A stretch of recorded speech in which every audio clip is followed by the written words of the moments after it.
Hello and welcome to Enchantment of Eternity's review for Shades of Grey, which is episode 22 of season 2 of Star Trek Next Generation. This video is a part of a series of videos where I review every episode of Star Trek The Next Generation, one episode at a time. In this video I cover the episode Shades of Grey. So Shades of Grey is the episode where Riker is infected with a vine from an alien planet, which infects his body with an alien disease that Pulaski is having a hard time combating, and so she comes up with the solution. The way to really combat this virus is by making Riker feel certain emotions, and they trigger those emotions by activating certain memories. So we, the audience, are treated to a whole bunch of clips from previous episodes as Riker feels different emotions until Pulaski figures out that negative emotions, strong negative feelings like being sadness or anger or being afraid for one's life, is what fights the disease. So they're able to cure Riker from this disease and all is fine. So this is infamous for being one of the worst episodes of Star Trek Next Generation. I do believe this was, and again, this IMDb doesn't have it anymore, which is frustrating, but from memory, this was the lowest rated episode on IMDb by a lot. By a lot. I think its rating is 3.3 average. And I think the second to lowest rated episode, which I don't remember what that is, but I'm sure is like 5 point something. If you know anything how IMDb ratings work, because it averages out everywhere, all the different users. And so the ratings tend, for most shows anyway, they tend to be between like 5 something and 8 something. Like there's certain shows like Lost or Breaking Bad or Game of Thrones where almost every episode is a 9 something, but that's not normal. Normal for most normal shows, such as most Star Trek shows, the range goes from 5 something to 8 something, and the like top episodes will get a 9. If I remember correctly, in fact, IMDb still does have this information, that I think only the top episode of TNG, which by memory I think is The Inner Light, has a 9. I think the second to highest is an 8.9, if I remember. So yeah, so point is, IMDb ratings usually don't fluctuate. They usually stay right in that middle spot because it averages out everyone's rating. Yet this is an outlier that goes all the way down to 3.3, so that's actually a big deal. And of course there's been other websites that didn't research it, so I can't tell you off the top of my head which ones, but there have been listed other websites that point to Shades of Grey as being the worst episode of Star Trek Next Generation. It's a very common saying. I talked before about how some people were saying Code of Honor was the worst one. Other people say Sub Rosa, which is the one I personally chose for the worst episode. But Shades of Grey is probably up there. If not, I don't know for sure, but if I would venture a guess, I would say there's probably more websites and more people who list Shades of Grey as the worst episode of TNG than there are like Code of Honor or Sub Rosa, or even, yeah, it's mainly between those three. I mean, there's other episodes that people list, but those are the 3 big ones. And for a while, I had Shades of Grey as the worst episode of TNG, but then it became my 3rd worst, because then there's Manhunt, which I just reviewed, and then there's Sub Rosa, which is currently what I'm saying is the worst one. And it's all splitting hairs, as I said. When you get to these 3, I mean, they're all terrible, and it kind of depends on what kind of mood I'm in or what kind of metric I'm deciding to, define what I mean by worse, because there's different ways to define worse. But I guess it's, for me, worse is like the episode that I just can't stand watching. And, well, maybe not true, because I get some sort of it's so bad it's good at enjoyment out of Sub Rosa, but I, like, objectively, like, script-wise and everything, the way everything's executed, that's the worst. Like, I think the acting is worse in Sub Rosa than it is in this episode. The acting is not the issue with this episode. Now, I just heard a couple opinions, because I like to do some research after I watch each episode and see what other people are saying about it. And I've heard a couple opinions on this episode that it's not so bad, and that people just get on its case because it's a clip show. And they're just against the fundamental concept of clip shows, and they hate this episode because it's a clip show. Now, there could be some of that going on, for sure. It went with good reason, though, because there's a reason why people don't like clip shows, is because they're terrible. And it's a poor excuse for lazy writers who are too lazy to come up with something original within a limited budget, because that's the whole point. Clip shows are always done because they don't have much budget left, and they're like, oh, well, we can supplement their budget by just showing footage that we already filmed, so it will cost us nothing. So that is the concept behind the clip show. But there are other ways to do low budget shows that also save money but actually tell an original story. And I've seen some very inventive ways to do this throughout a lot of different shows, and Star Trek has done it before. In fact, my number one favorite show of the entire franchise was a bottle episode. And the bottle episode is when they don't have much money, so they compact everything down, use pre-existing sets and mostly pre-existing characters, and have mostly dialogue scenes. And that one such episode produced my favorite episode of the entire franchise. So to say, oh, we don't have a budget, therefore the episode is going to suck, is not true.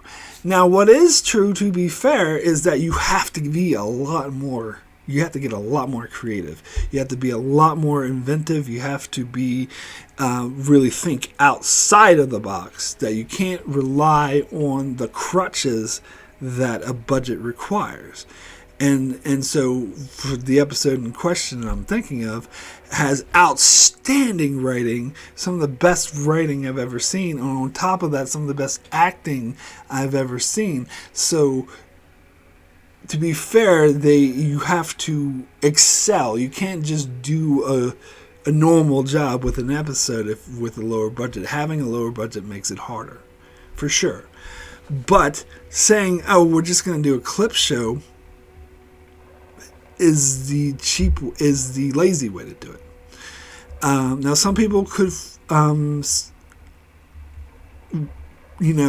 compare this to the Menagerie in the original series, but I think that, it's the same concept. They didn't have much budget, so they used pre-existing footage and threw it in there to pad out, which would normally do. It was new footage that contained one episode, but they were able to use existing footage to pad it out for 2 episodes. So they got 2 episodes worth of just 1 episode's worth of filming. And that saved them a lot of money. But I think the difference is particularly at the time it aired, and for several decades after, no one had seen that pre-existing footage. And the pre-existing footage was from one episode that told one story, and they integrated that one story into this new story and had them connect. Which is different than the clip show. The concept of the clip show, particularly has executed here, is we're going to, come up with this story that's just an excuse for us to go show all these random clips from multiple episodes that don't really tell a cohesive story, and we'll try to string together a cohesive story out of it that usually doesn't work very well because it's on the foundation of showing clips that we've already seen. Now, I've talked about this episode before, and I've compared it to shows like Stargate SG-1 and The Outer Limits, which I had said actually do clip shows really well. And that was before I actually watched The Outer Limits in its entirety. In fact, at that point, I had only seen like 15% of the show. So a couple years ago, I went and watched, and I'm talking about the 90s version of The Outer Limits, not the 60s version. I don't like the 60s version. I like the 90s version. But anyway, so a couple years ago, I watched the 90s version of The Outer Limits, and actually, all their clip shows suck. There was like one good one in season 1. It's the one I had seen before. And it's not a great episode, but it's a decent episode. Like, I actually think it's impressive the job they do by showing clips and still are managing to tell a very interesting, fascinating story. And all the new footage, by the way, is just people sitting around a conference table talking. Like, so that was very cheap. That saves them a lot of money. But it was an interesting episode. But yeah, all the other episodes of most of the other episodes of, there was one that was the second to last episode of The Outer Limits that had, Robert Duncan McNeil, Tom Paris starred in it, and that was a halfway decent clip show. That was like, it was like I'd give it like a 6 or something. It was okay. But most of the other clip shows in The Outer Limits all sucked.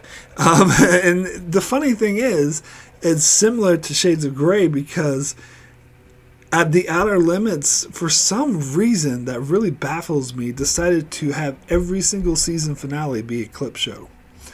So they did one a year, and it was always the season finale. In fact, in the final season, as I said, they did 2 clip shows at the end. And the one that was the series finale sucked hard. That was, I don't understand that, because most other shows would use a season finale to show like their best episode, showcase their best episode. And the reason for that, like the, budgetary, the financial reason for that is we want to keep the audience hooked so that they're eagerly awaiting the next season. So to have you basically showcase your worst, cheapest, laziest episode has a season finale every year makes 0 sense to me. I really don't get it. Even the clip show one they had when they thought it was going to be the series finale, but then Outer Limits got picked up again. They had this series. They had the 2-part clip show with Amanda Plummer reprising a role from a really great episode, and some people hold that up, and I think it was pretty highly rated on IMDb. I thought it was shit. I thought I had to pretend that doesn't exist to enjoy that great episode that they were building off of and brought the character back. So no, I revise my thinking about The Outer Limits doing clip shows right, because they did it right like twice. And, they did it right once and they did it okay another time, but the rest was shit. And, Stargate SG-1, however, I actually think that they did a better job with clip shows. Now, I'm trying to think, because I don't think they didn't do a season finale, so they were smarter than that. And they didn't do one every year. I can't remember off the top of my head. It's been a while since I've seen SG-1, but they've had at least 3 or 4 clip shows, and I remember them all being decent. Like there was the one clip show they had at the end of season 1 was actually a really good one. And then I remember they had one a lot later, like season 5 or 6 or something like that. That was actually a really good episode. Like I would give it like an 8, maybe even a 9 out of 10. Probably an 8 to be fair. But the new footage again was just people sitting around a conference room having a meeting, and I think it was about like. Yeah, they were revealing to other ambassadors of other countries that the Stargate existed, because at this point in the show, it was just the Americans and the Russians that knew about the Stargate, and so they were bringing in like the French and the English and the I was going to say the British, the UK, sorry, the UK ambassador and the French ambassador and the Chinese ambassador, who was played by Marvin Candle from Lost. So they brought them in, and they were revealing that the Stargate existed, which is an interesting storyline, and they used clips to illustrate that, which actually makes a lot of sense, because they're revealing all these mission statements of what happened with the Stargate, and so they would show the clips as to reveal to these other ambassadors. And of course, this created, like, there was a storyline where the Chinese ambassador was gonna come,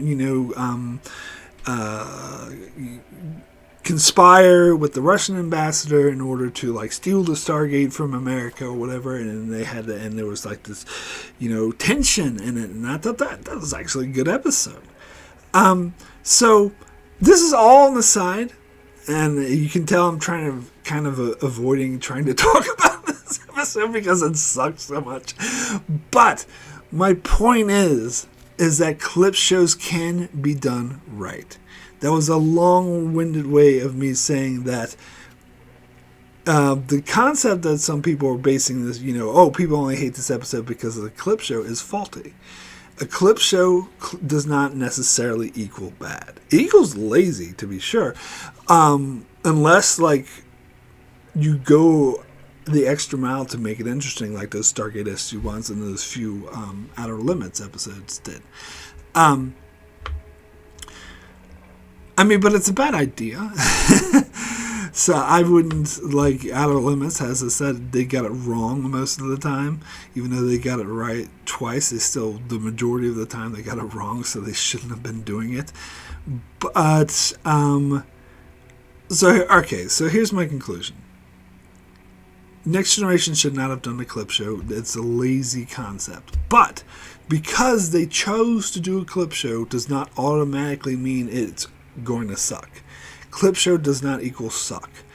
Therefore, my whole point is, I disagree with those people who say people only hate this episode because of the clip show. They hate it because it's lazy and it's poorly written, and it's boring, and it's difficult to watch, and it has no value to it. Now, part of the reason why it's so lazy writing and so hard, difficult to watch, is because it's a clip show. But it's not only because it's a clip show that it sucks. It sucks because it sucks. And here's another point that I can make, is that the fact that they had such a low budget, and apparently, because I mentioned that bottle episode, and I think you know which episode I'm talking about. That's my favorite episode of the franchise. To be fair, it had more budget than this episode. Apparently, the budget that they had in this episode was so minuscule. It was so low. That you would have to try very hard indeed to disappoint me. Sorry. Anyway, it was so low that you have to try very hard indeed to disappoint me. Anyway, sorry. I can't help it with my Star Trek references. But so the budget was ridiculously low, and they only would allow for 3 days of shooting. Which normally, an episode would take at least 5, sometimes 6 or 7, but at the very least 5 days of shooting. And so they only gave him 3 days of shooting. And a shoestring, here's your shoestring, that's your budget. But the thing is, if they were good writers, I'm convinced if Michael Piller was there, we would have a good episode on that shoestring budget, because they would work harder to come up with a better idea that would work with that shoestring they were giving. And my opinion is that Maurice Hurley didn't even try, because here's the thing, and then this is what I heard, I don't know if it's true, but I've heard that when they were making this episode, he already knew he was a goner. He knew that he was done with Star Trek. I don't know for certain. I've heard conflicting accounts of whether or not he was fired or quit. I think it could be one of those weird combinations of those two. But whatever it was, he knew he wouldn't be there for season 3. He knew this would be the last episode he did. And, he's gone on record saying that this episode was shit. I think he even used that word. I'm not even paraphrasing. That this episode was shit, and it really didn't work. But that doesn't excuse him. It's still evident to me that they didn't try. And you know what's weird, though, is that the writers who are credited with writing this episode, Maurice Hurley is credited with coming up with the story, so he came up with the idea and the story of the episode. But the writers who were credited for this episode were Hans Bindler and Richard Manning, who were actually a pretty good writing duo. Like, they wrote some decent episodes of Season 2 and Season 3 going forward. And Hans Bindler would be going to do Deep Space Nine and write a lot of good episodes for that. So they're good writing duos. So it's my guess, my total speculation, is that Maurice Hurley came up with the bare bones of this episode. It's going to be a clip show. It's going to have Riker being in sickbay, fighting off this disease, and they're having, to experience memories as they're tweaking his emotions.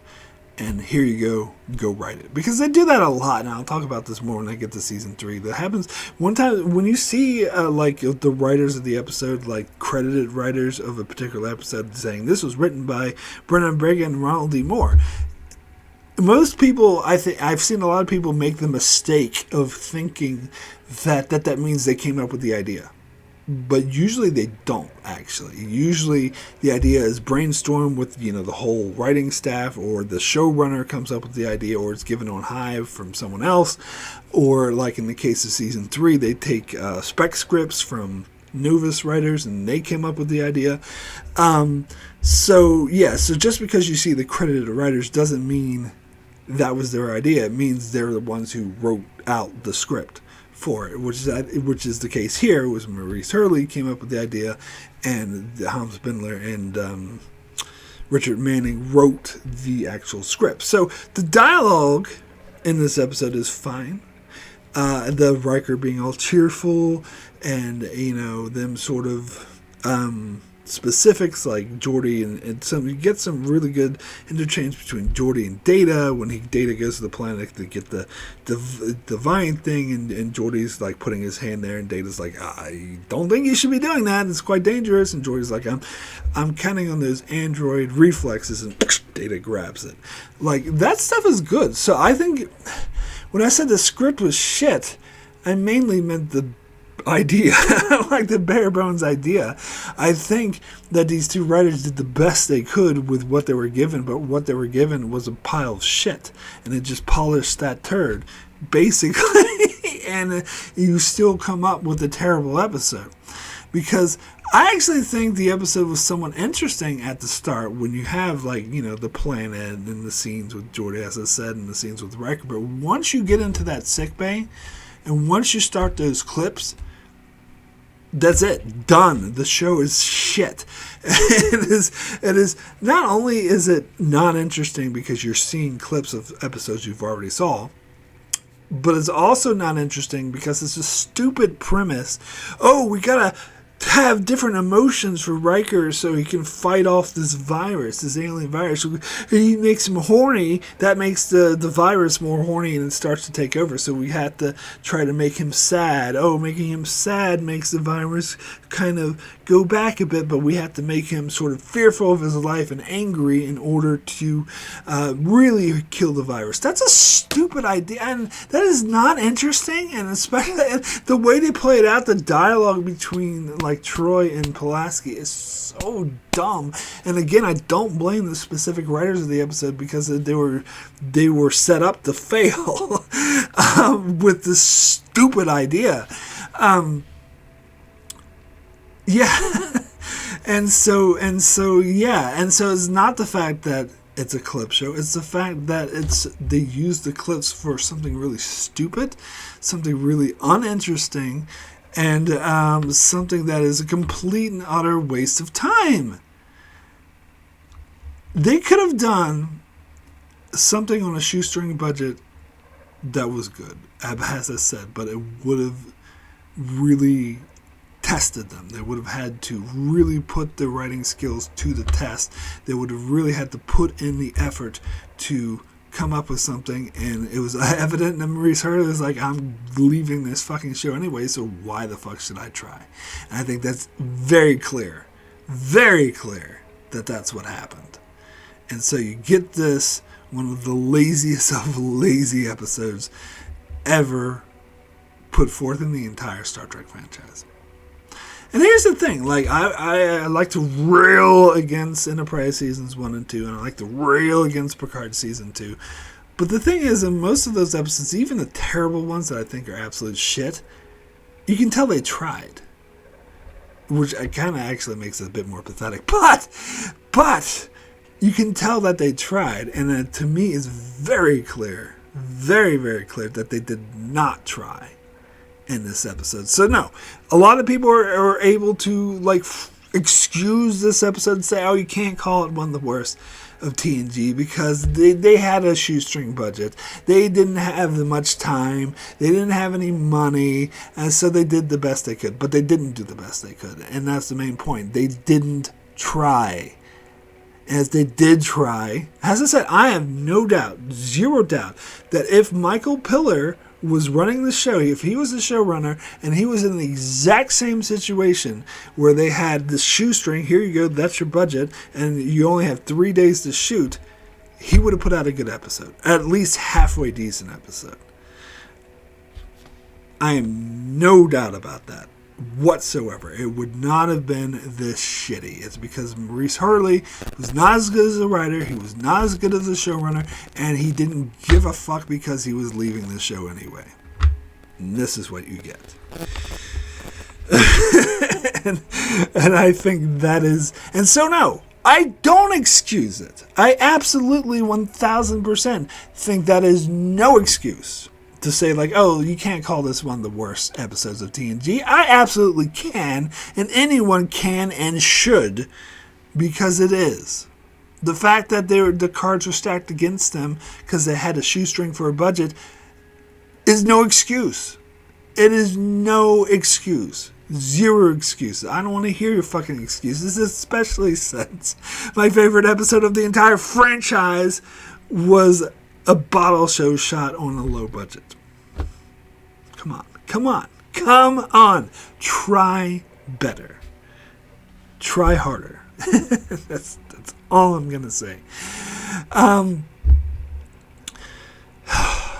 But I will say it was weird watching these clips with different music because they scored different music for this episode. It's weird. Like, I'm so used to seeing the other music play. And the clips themselves were pretty stupid. And part of what was really hurt this episode was the fact that the show had only been going for 2 years. In fact, I remember when I saw this when I was first saw this when I was a teenager, I was thinking, why they do a clip show in season 2? They should have at least waited till like season 4 or 5 or something. But by that time, they were smart enough not to do a clip show. But the fact that they were limited on the type of clips they had, and so the premise is Riker is remembering these memories that's evoking emotion. So you're going to tell me he remembers nothing from before his time on the Enterprise? And when he was feeling erotic feelings, like, we didn't have any other encounters. Like, the only thing he can remember is stuff that happened in the last 2 years. And, like, with the stuff that was supposed to be scary and life-threatening, actually most of it wasn't really that scary. It was, like, Riker setting the self-destruct with Picard, like, whoop-de-fucking-do. And, like, a Klingon ship exploding right before he beamed out. And they show other random clips of, like, stuff exploding. And you notice, like, in the sequence, they relied a lot on the episode Conspiracy, because that's the only episode that was actually scary. Yeah, and so Riker had no memories before this. What about his time on the Pegasus? I know they didn't think about the Pegasus until season 7, but in retrospect, that ship, like, all of his crew died, and the crew mutinied, and he helped the captain leave, and they were left for dead. You're gonna tell me that memory doesn't hang on him a lot more heavily than him setting a fucking self-destruct or some random Klingon ship exploding? Or him fighting the Klingon. That's one from A Matter of Honor. Him, like, fighting this Klingon. Really? That's going to be really something that is really life-threatening to him and scares the shit out of him? No. No, it's not. So it's just, they shouldn't have done this. They shouldn't not have done this episode, and it is a complete bullshit episode. Lazily produced, lazily written, lazy. So no excuses. No excuses. No mercy. And I think people who do show mercy to this episode are incorrect for doing so. I think objectively you got to judge it, and you can't use, oh, but they didn't have much budget. So what? So what? It makes it harder, but not impossible to do a good episode. And certainly doesn't necessarily equal, oh, we have a low budget, so this episode is definitely going to suck. That is absolutely not true. Even if the episode is just average or not that good, it doesn't equal suckitude. So, yeah, no mercy, no excuses. This episode is one of the worst of TNG, and I think anyone who doesn't say so is being intellectually dishonest with themselves, or just making excuses for it that shouldn't be excuses. There's no excuses. No excuses that I know. Anyway. So yeah, I'm done talking about this dumb episode. So, I mean, some people said that they liked the joke at the end where Riker is like, Pulaski mentions something, I don't know, we gotta make sure he knows who he is, and Riker's like, I know exactly who I am. I'm Captain Jean-Luc Picard. And then Captain Picard is like, glad to see you're recovering, Captain Picard. The Admiral and I were very worried, and points to Data. Data, of course, doesn't get the joke, and it's just like, Captain, I don't think you have the authority to promote me to Admiral. And I must admit, that did get a chuckle from me. That was kind of funny, but does it make this episode not suck? Absolutely, it does not. One halfway decent joke does not save a terrible episode. I'm sorry. Anyway, so I would now like to thank all of those that support me on Patreon. It's very much appreciated. Thank you. I'm so much gratitude that you guys actually like what I do enough to help me and support me. It's just wonderful. So now let me give a shout out to Greg Marley, Francisco Chuck Hooks, Kyrie091, Anthony D. Benedictus, Ricky Medijester, Joel Valls, Alessandro Migalicio, Norman Buckwald, Stephen Kennedy, Brenton Berg, Allison Fordyce, and Brandon Neal Howells. Thank you all so very, very much for your support. Alright, so we have a few patron comments for this episode. First comment is from Stephen Kennedy that says, the greatest hits from season 1 and 2, Riker had a nightmare, or was it the audience of this awful episode? 2 hours of sleep out of 10. Yeah. It does. This episode does seem like a bit of a nightmare, doesn't it? A boring nightmare. Anyway, next comment is from Kyrie091, who says, more like shades of nay. Again, I would kind of phrase it as shades of gray, more like shades of nay. Am I right? Anyway, but that's just me. It's just how I would say it. Anyway, next comment is from Ricky, who says, this episode is infamous for being one of the worst episodes of the show, and I totally agree. This is a shit of an excuse of an episode. I mean, a clip show? Are you serious? This episode probably has only 10 minutes of an episode, and the rest is clips from the past 2 seasons. Pulaski specifically mentioned that he had to remember bad memories to fight this virus. So you're telling me that the scenes with Troy were considered bad memories?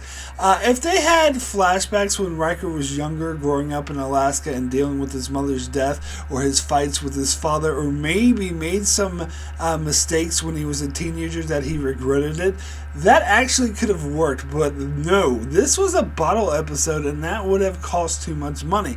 It's funny that Stargate SG-1 had a flashback in the 8th season episode where I thought it was great and made it original and focused on the guest star during the events of that show.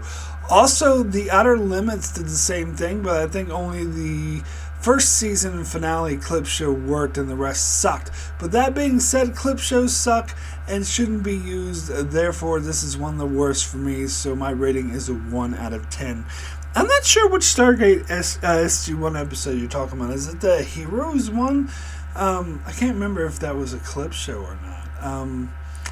Yeah, I can't remember which clip show they did in Season 8. The one I brought up earlier with the Ambassadors was Season 6, I believe. I like that one. And as I said, I think the penultimate episode of The Outer Limits, the second to last episode of the show, the one with Tom Paris, and that was halfway decent. But yeah, the rest of them sucked, I agree. Anyway, next comment is from Greg Marley, who says, Shades of Grey isn't quite as bad as its reputation suggests. There certainly are worse episodes, but it isn't good. And the dialogue between Deanna and Pulaski is melodramatic and predictable. Yeah. This is the viewpoint I was talking about, which I've seen some people say, which I respect but disagree with. I respectfully disagree. I think this episode is as bad, and there's very few episodes that are worse than this, in my humble opinion. Anyway, next comment is from Brandon Neal Howes, who says 50 Shades of Riker. It's boring and predictable, and Troy cries a lot. I wish I got paid as much for watching this crap as Frakes did for pretending to be comatose. Another of those episodes that feels like it belongs on the original series, including the unfunny joke at the end. Ron Jones's creepy music elevates my rating for this episode. 2 Pulaski's telling Picard to get out of my hair out of 10. I don't even remember that line, her saying that, but I'll take your word for it. But anyway, yeah, as I said, I'm not as big of a fan of Ron Jones as everyone else tends to be. But for me, I'm not saying the music was bad. It was just distracting to me to have different music in the clips, because I'm so used to hearing the original music in the episode, and I just find it weird watching this episode to see some of the clips with different music to it. Just weirds me out. It just throws me off. Anyway, next comment is from Norman Buchwald, who says, apparently this agent not only leaves Riker incapacitated, but only allows him to flash back to memories only from the previous 2 years, including some rather horrible ones we'd rather forget. The laziness in the script for the Clips episode is awful, but at least keep in mind, most clip episodes from shows out there usually are this bad. Even in The Simpsons, still I'll give it a 1, no real goodbye to Pulaski out of 10. I don't think she deserves a goodbye. Just get out of here. Although I don't even know if they knew when they were making this episode that this would be her last episode. I don't know. Maybe they did, maybe they didn't. I'm not sure.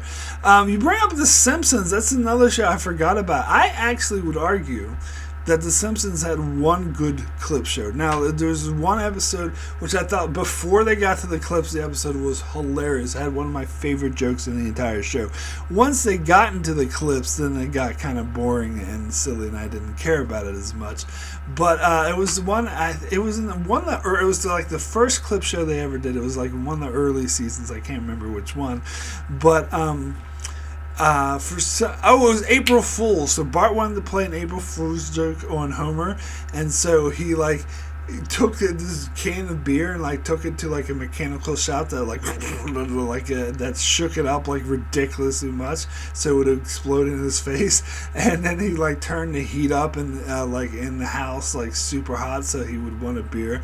And so he goes and gets the beer, and just about as he's about to open the can, Bart pops up and goes, "April Fool!" But is interrupted because when he opens the can, the whole can explodes in the huge house.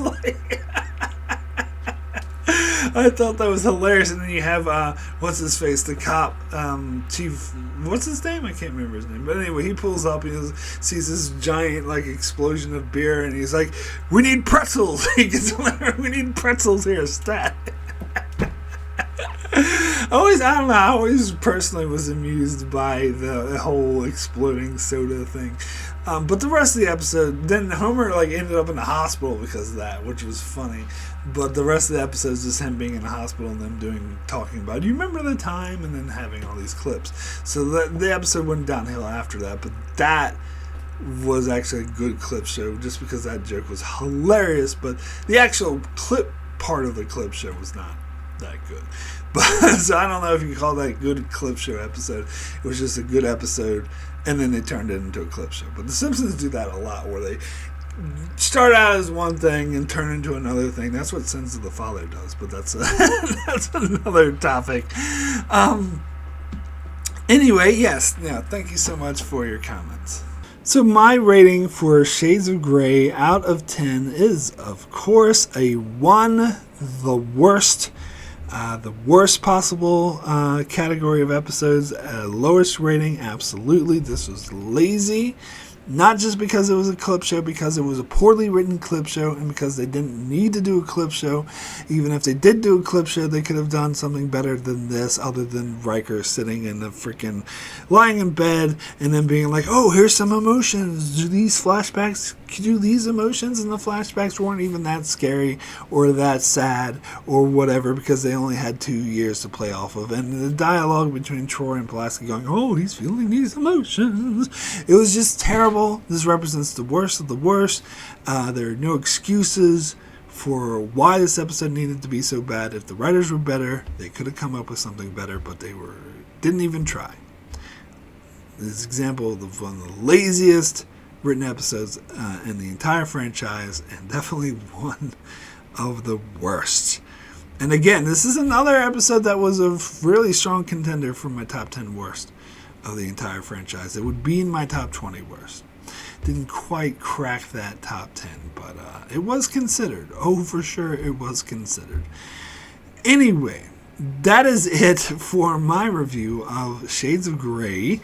So, god damn it, done with season 2. I think that was the best thing about watching this episode. I was just so excited to finally put season 2 in the rearview mirror. Thank God.